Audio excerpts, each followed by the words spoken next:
Vous êtes un peu les Avengers de l'humour. Ou les Power Rangers de l'humour. Ouais. À chacun sa couleur. C'est pas le rose. Et son super pouvoir. Jérémy, vous résumez votre complémentarité en expliquant qu'il y a un mec ouf qui s'énerve surtout, un mec complètement à côté de la plaque et un mec au milieu qui essaye de temporiser. Qui est qui ? Ben, moi, je suis plutôt le mec agressif et ouf qui suis tout le temps un peu énervé. Baptiste représente plutôt entre guillemets la normalité du truc, et Arnaud est toujours à côté de la plaque. Mais c'est un peu ce qu'on est en vrai dans la vie. Alors, on s'est caricaturé, mais c'est quand même un petit peu ce qu'on est dans la vie. C'est pour ça que je pense que ça fonctionne bien nous trois. C'est parce que très vite dans la vie, on s'est rencontrés, ça a matché rapidement, quoi. Mais on comprend bien la répartition des rôles et les registres de chacun dans cet extrait d'un des duos impossibles. Que vous animez sur C8. Là, il y a Michel Drucker qui en fait les frais. Bonsoir. Bonsoir, c'est Michel Drucker. Oh, attends, il peut le redire? Bonsoir, c'est Michel Drucker. C'est incroyable! Non mais attends, c'est fou! Comment ça marche? C'est quoi? C'est en cire? Il y a quoi? C'est des vérins? Comment ça marche? C'est le vrai. Dis-lui que c'est le vrai. C'est le vrai? C'est le vrai, Jérémy? C'est le vrai, c'est le vrai? Mais c'est pas le vrai. Mais si! Oh putain, il est chaud, c'est le vrai! Mais il peut se lever? Bah non, on vient de te dire que c'était le vrai, hein. Arnaud, c'est vous qui avez été chargé d'écrire le pitch du spectacle, qui n'existe pas encore. En gros, vous ne savez pas comment ça va se passer. Enfin, vous savez que ça ne se passera pas comme prévu. Et c'est à cause de vous que ça ne se passera pas comme prévu. En tout cas, je me fie aux statistiques. C'est-à-dire qu'à chaque fois que ça ne s'est pas bien passé, en général, c'était de ma faute. Donc, je pense que le prochain spectacle, on aura prévu quelque chose. A priori, à un moment donné, on va sortir de la route à cause de moi, a priori. Baptiste, lui...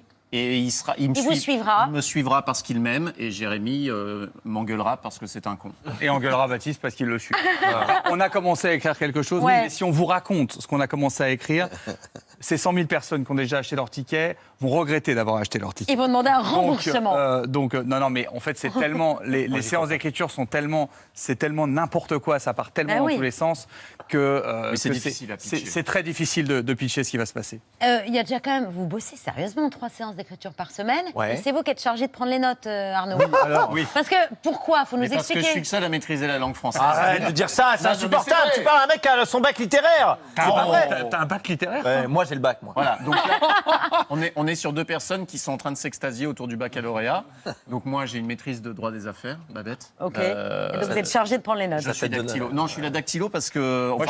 Moi, je fais plein de fautes d'orthographe, et Baptiste passe son temps à debout à faire « Mais il n'y a pas assez de vannes! Il n'y a pas assez de... » Donc, il peut pas taper et hurler en même Tu peux temps. pas tout faire, Non, non? mais blague à part, c'est un peu frustrant parce que parfois je me retrouve effectivement à devoir juste taper, et puis eux, ils sortent des trucs à 1000 à l'heure, et puis je peux pas participer. On est quand même sur Alors, le- je Ce m'énerve. qui est bien, c'est que cette séquence, si un jour on n'est pas d'accord avec les droits d'auteur, on sait que moi et Baptiste, on peut se servir de cette séquence pour réclamer la majorité des droits d'auteur. Oui, sauf que les textes, c'est moi qui les ai, et que c'est moi qui les dépose. Ah, bonne ambiance. Ce qui est sûr, c'est que vous notez tout. Oui. Même ce qui n'est pas gardé au final, de quoi écrire un livre. Le sketch du hérisson, lui, bizarrement, il a été gardé. Vous m'avez compris, les copains les hérissons, on ne traverse qu'à mon signal. Alors attends, le signal c'est visuel, c'est sonore, le signal c'est... Putain, mais on s'en fout! Mais pourquoi tu rentres dans son truc? On est là comme des cons, regarde notre costume, regarde nos gueules, on est ridicules, ça dure une plombe, c'est pas drôle! Qu'est-ce qu'on branle dans ce truc? Pourquoi on fait ça? Pourquoi j'ai validé cet intersketch? Je ne te vois plus! Non, je n'ai plus que les yeux. On fait les hérissons parce que c'est mon intersketch. C'est mon intersketch, c'est mon univers. On a dit qu'on avait droit chacun à un intersketch dans son univers, c'est mon intersketch. Mais c'est pas chacun, là, c'est un coup de toi, un coup de toi! Depuis le début du gala, on ne voit que toi! Tout est débile, tout est ridicule! Arrête de rentrer dans le rôle, tu m'énerves! Et oui, Baptiste, qui rentre complètement dans le rôle du hérisson. Ouais. Alors là, il faut remercier Jérémy, parce que ça, c'est vraiment typiquement le genre d'intersketch où Jérémy nous met un thème quand même, parce qu'il est très sur la structure. Il y avait un thème, c'était l'ambition. Et comment on se retrouve déguisé en hérisson? l'ambition, c'est ça, c'est les hérissons ont l'ambition de traverser la route.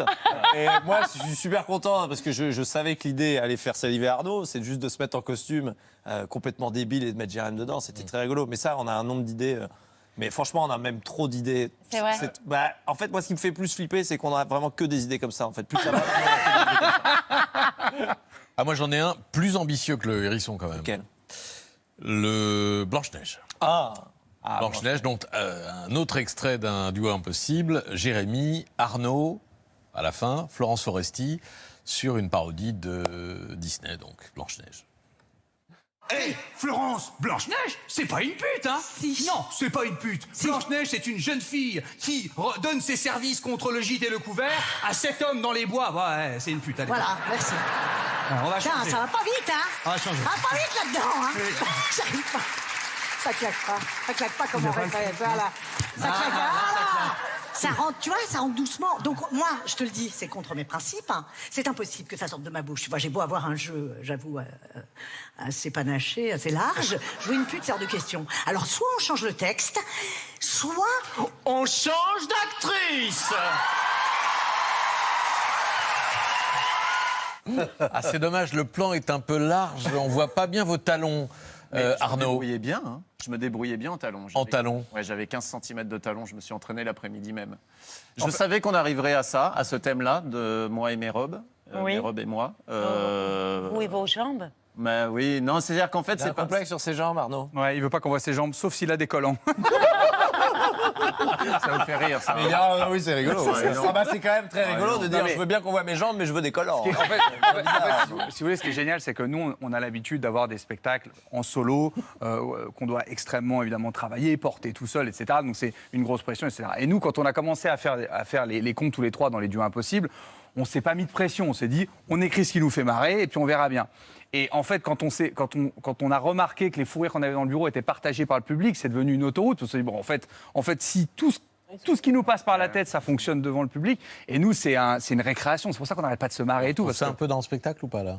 Alors, il n'y aura pas Florence Foresti sur la tournée. Non, mais, Non, mais les parodies. mais une Blanche-Neige, non? On a autre Ah oui. chose. On a autre chose. Parce Ah oui, on a autre chose, il évidemment. faut qu'on soit surprenant. Non, mais en fait, au départ, c'est parti d'un truc qui me faisait marrer, qui était de dire au public que moi, je voulais, dans ce trio, exploiter toutes mes facettes d'acteur.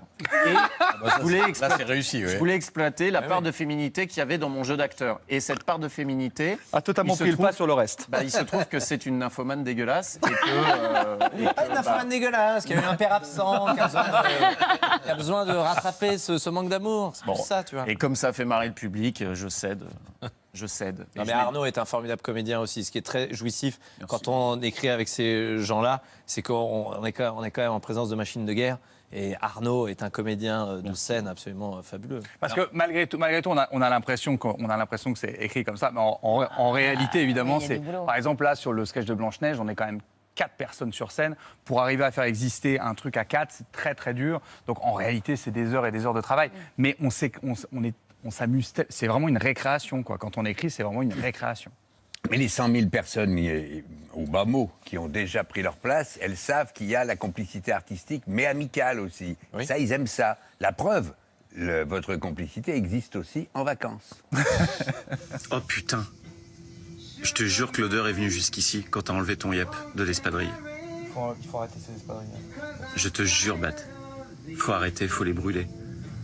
On les brûlera, je te tiendrai la main si tu veux. On fera une cérémonie et tout. Égoïste. Égoïste.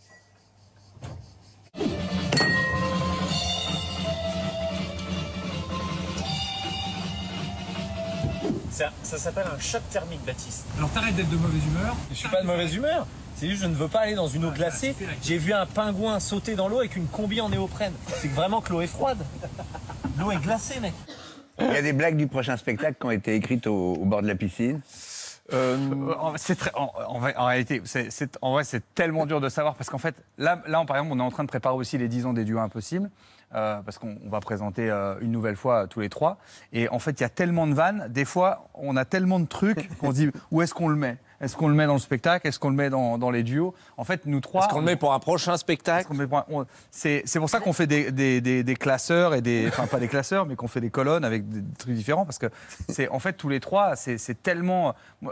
si on doit parler quand même un peu sérieusement, c'est vraiment une chance de s'être rencontrés, Ouais. parce que on a l'habitude de jouer à 2, à 3, à 4, avec plein d'humoristes différents, avec les duos. Moi, j'ai eu l'occasion de jouer avec tellement d'humoristes différents, etc.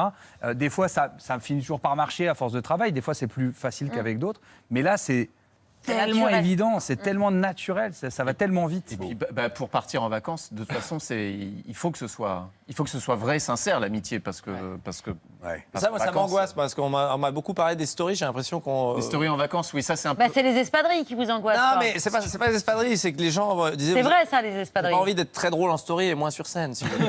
Il y a des gens, les gens, ils sortaient son spectacle, C'est le risque. Oh, c'était trop bien les vacances cet été avec Faria de sa mère. Je dis oui, mais c'était pas. Enfin, c'était des stories. Hein, oh, c'était trop drôle. Vous aimeriez faire que ça. Ça commence à m'inquiéter un peu. Mais c'est gratuit, surtout les stories. Oui, voilà, exactement, c'est gratuit. Dans les duos impossibles, évidemment, il y avait aussi Guillaume Batz qui y participait. Dans ce spectacle, dans cette tournée, il y aura forcément un clin d'œil à Guillaume Batz. Oui, c'est pas possible c'est pas possible de pas faire de clin d'œil dans les 10 ans des duos à Guillaume, qui sera la seule année où il sera pas là, et ça sera pas possible non plus de pas faire un clin d'œil, parce qu'en plus la tournée du trio, il devait la faire avec nous, on devait appeler ça la tournée du trio et demi, et il devait la faire avec nous. On lui avait annoncé ça quelques mois avant qu'il meure, il était très content. On avait même écrit, on avait des idées de sketch. On avait commencé à écrire le début et tout avec lui, donc évidemment, c'est pas possible de ne pas en parler. Après, on le fera à notre manière. C'est-à-dire qu'on le fera avec beaucoup d'humour, en le vannant, comme on a toujours fait de son vivant, parce que j'aime pas trop dire ça, parce que c'est un peu la phrase, c'est ce qu'il aurait voulu, mais pour le connaître comme mon petit frère, je peux vraiment le dire, c'est ce qu'il aurait voulu. Donc c'est ce qu'on fera. On se moquera de lui avec beaucoup d'amour, comme on l'a toujours fait, et comme on l'a fait quand il était encore là.